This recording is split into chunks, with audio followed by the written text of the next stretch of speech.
up, everybody? I'm Jason, this is Freeburg Garage, and today we are working on the FXR. No surprise, all right? We're always working on this bad boy, different parts, odds, and ends we're putting together on this bike, and we are jumping back to the one part that I said I wasn't going to go into until it was painted, was the FXRT fairing.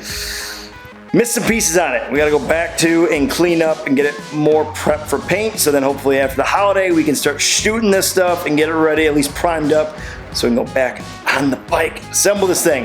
The other portion, I finally tracked down some special parts for this fairing that is extremely rare to find. I'm super stoked to show you guys. I'll tell you about the story about how I get it, because it wasn't easy. All right, let's dive to it. The RT is back, and we are getting into the final bits and pieces of this fairing to be cleaned up and ready for paint. So I say, because last time I said this, it was supposed to be for paint, and I didn't hold my word to it because I thought I was gonna get to it and haven't gotten to it, so that's why we're doing it now, all right? So we are talking about the ABS plastic we're gonna be fixing today that I have in the back side. Very small stuff, but very handy for anyone else that's trying to get their ABS plastic cleaned up in this type of scenario. There are two types of fixing that I did do on this fairing. This fairing was not original to my bike. It's an RT fairing, exact era for my bike. Bought this off of eBay, and it came with some damages. From the front, looks great. We scuffed it all down, getting ready for paint. The side had a big scratch. We used a 3M multi-purpose epoxy that I got, expensive stuff, but man, does it work out well. It blends perfectly for ABS plastic for the bigger stuff, bigger repairs, highly suggest it. So that's on the one side there. And then I have the other side here as well, the bigger one, and it is like smooth to touch, feels like plastic, blends perfectly. Once you shoot with primer, I'm super stoked to see how it actually just blends all together at once. And then working our way to the back, we have the other two repairs, the notorious plastic corners which crack on the venting for these fairings, whether they're in a crash, lay down, vibrations, they always crack in those areas. At least from what I've seen, most have just always snapped in that. And even missing chunks of plastic. It was just a design that Harley made that didn't have any type of vibration dampening to protect itself, so it just shook itself loose. Now there are fairings that are fully complete without any cracks you can get out there. Very, very expensive that you can track down and all in one. And this one I got off of eBay, and it's not of course, original to my bike. My bike is original RT, Vindiz and EC. This is the same era, so mine's a 1988. This is somewhere 88 and above. So the paint job is probably close to 80 to 90s. I don't believe this is anything past 90 and above.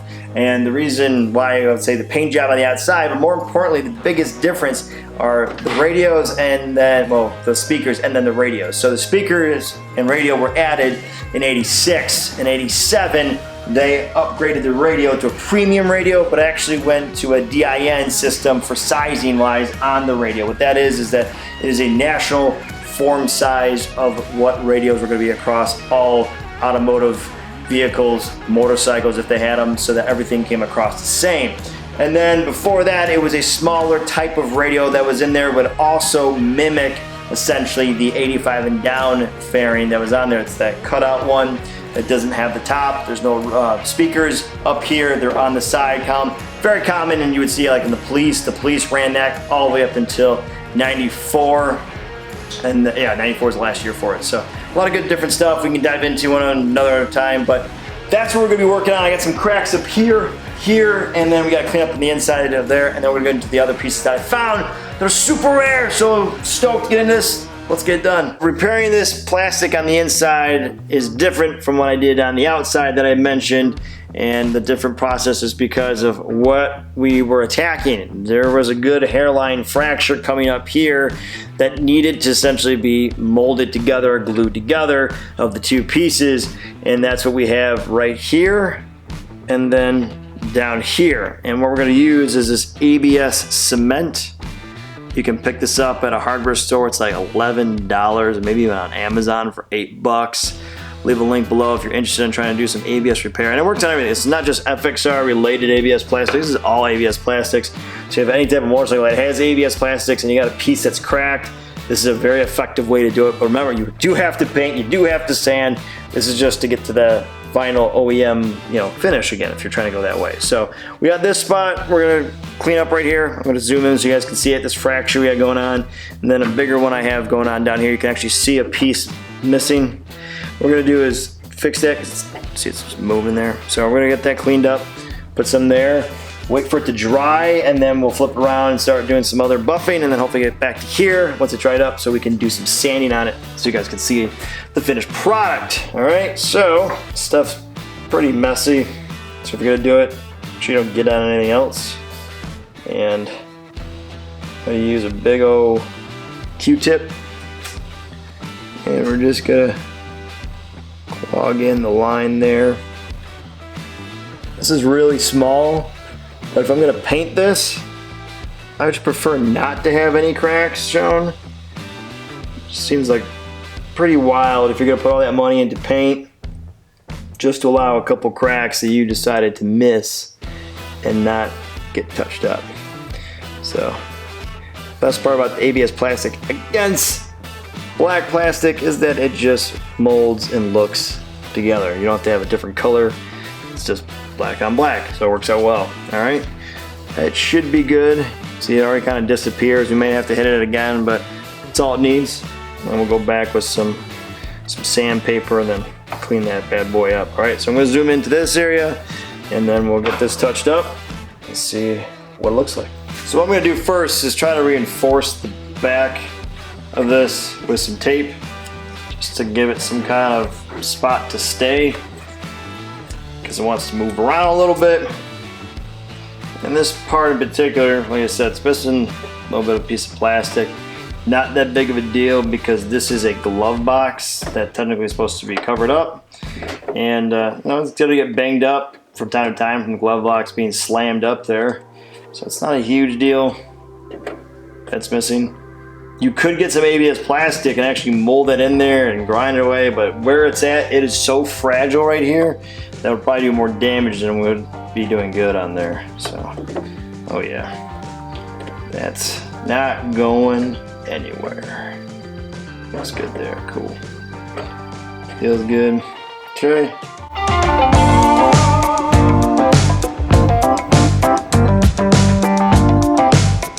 And lastly, on this side, there was actually a couple spots. Touch up just a little bit.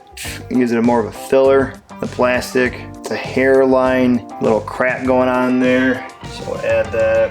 And then up here, small little divot going on that I just want to disappear. No one would notice, but just enough for me to notice every time if I ride. I could have cleaned it up. So looks pretty good. A couple little more divots there to fill in some spots.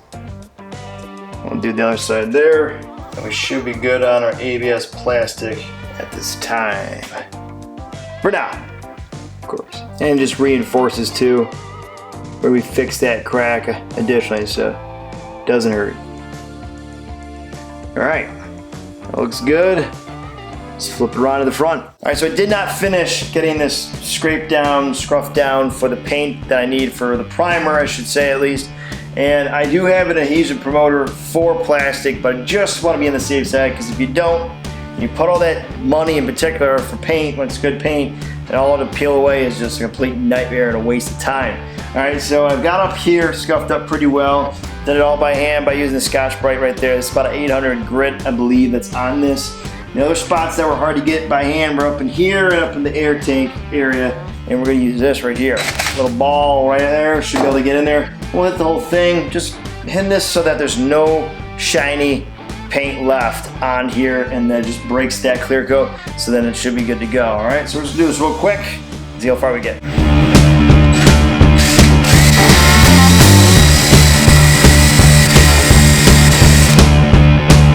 Wow, a lot faster. Whew. Went a little too much there. That's all right, we'll get that cleaned up. But super pumped, that worked out a lot faster. All right, so we'll just hit around here, let's get it done. All right, I got everything pretty much rubbed down where I want it. I got a small scratch going on here, enough to get my fingernail caught. Probably could fill out a primer, but I'm gonna hit it with just a little bit of spot putty on it, just to fill it in. Just a light. It's not enough to make anything go bad for cracking. I'll go back through and sand that. So, get that cleared up. Then I got a little spot down below here. That spot right there. Now these aren't cracks, these are chips in the paint, which this stuff will work fine for. It's not holding something together. If it was holding something together, you gotta use like a cement or glue to put that back together, or an epoxy. It's gonna hold it, meant for that purpose. This is just to fill in the actual paint spots, blemishes that happen. So back in the front, already found some light scratches that I want to fill in. This is some real small stuff that I'm using this for. Nothing heavy, just to skim it, to clear it up and fill it in. And then it disappears when the paint hit it. Because if you're gonna do all this work, you might as well get it done correctly, filled in. So you're gonna try and fix one spot, and the rest of them still look like crap. What's the point of doing all that? So,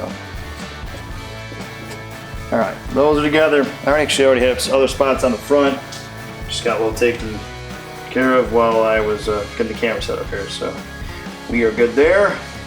And we're gonna try and take on one of the spots we fixed up earlier here. So this stuff cures in 15 minutes. Should be good to go.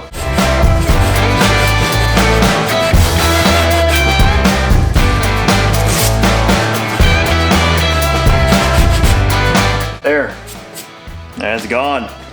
That is awesome.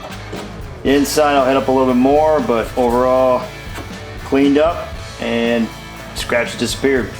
When you hit it with the primer, you won't be able to tell that it was even there. Sweet. All right, let's see if we can get a little down here as well. This will be a pain because of the angle. We're gonna come back to here. This has just been gummed up a bit and just hasn't cured all the way through. So a little shy of it being dry, and I don't want to gum it up and snag the plastic even more. So it's coming up here fine, but down in the middle where it's thicker, it's getting too thick. All right, so we'll come back to this. All right, so in the beginning I talked about a part that's super rare right here for this fairing. A lot of rare parts of this fairing, but this in particular was a tricky one to track down right here. And this is, or these are,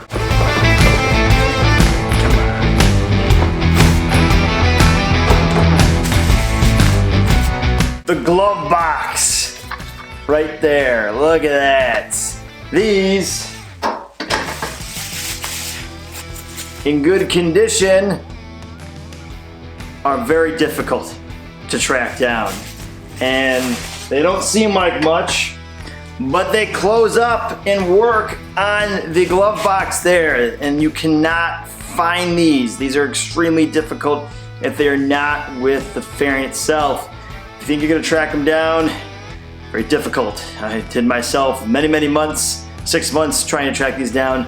In order to get these, I had to ask and plead with a lot of strangers on the internet to get them. I asked many of them when they had full fairings for sale, would you sell the doors? Would you sell this? A lot of them just shut the door in front of me and said, no, absolutely not. Why would I do that? It makes sense. I wouldn't do it either. If I had a full fairing, why am I just gonna sell you the glove boxes? It makes no sense, at least the doors to them. So I digged and digged and digged through old forums and Facebooks to see if anyone mentioned about the fairing itself and these doors. No one, but I came across one gentleman that had a fairing that was totaled. And he was trying to get rid of it, and there wasn't much to it except for these were still intact. No one wanted to buy the fairing, so I reached out and said, what would you do to sell these? Gave me a pretty fair price for what these normally cost, and to get these on eBay last time I saw with hinges and the handles. That's even more trickier, is that you can't get these handles. They are sold sometimes without them, and it cost $800 for a set of these. Super steep to catch. Most just don't do it and just will ride without them, but I want the full look. Definitely did not pay $800, nowhere near that. So definitely stoked on finally getting these together so we can get this on, and I believe we're gonna look through and see if we can get these cleaned up, show you guys a bit.